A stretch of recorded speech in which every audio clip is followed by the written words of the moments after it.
ជំរាបសួរបងប្អូនអរគ្នាថ្ងៃនេះនាំបងប្អូនមកទស្សនាផ្កានៅក្នុងសួនអានេះខ្ញុំអត់ដឹងថាផ្កាអីដែរព្រោះ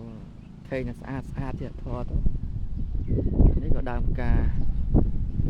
គេកាត់តែងក្នុងផ្ទះផ្កាក្រហមនេះដើមផ្កាម្លិះបងប្អូនគាត់ថាតោះមានផ្កាទៅមានអីនេះតផ្ការៀងក្រហមដែរចាប់ផ្កាម្លិះគឺលក្ខណៈថាវាខ្លះវាប៉ុនដល់រដូវវាផ្កាក៏មាន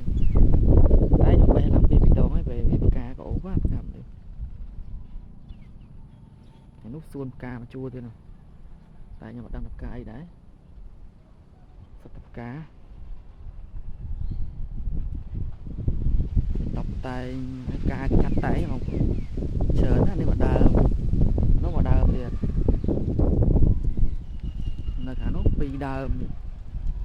សិតផ្កាពេលរដូវប្រាំងម្ដងបូមទឹកដាក់ហើយវាងាប់ស្អាតណាស់បងផ្កាយើងការចេះកាត់តែងហ្នឹងវាស្អាតយើងអត់តន់ចេះអាប់ដេត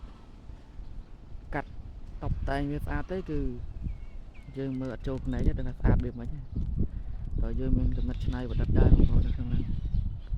ទើបវាអាចរីកចម្រើនទៅមុខនេះការសិតតានេះតាពីមុនមានគេកាត់តម្រង់លោកអីកាត់នេះស្អាតតែពេលឥឡូវអត់សូវមានព្រោះលោករវល់កិច្ចការរបស់លោកដែរអញ្ចឹង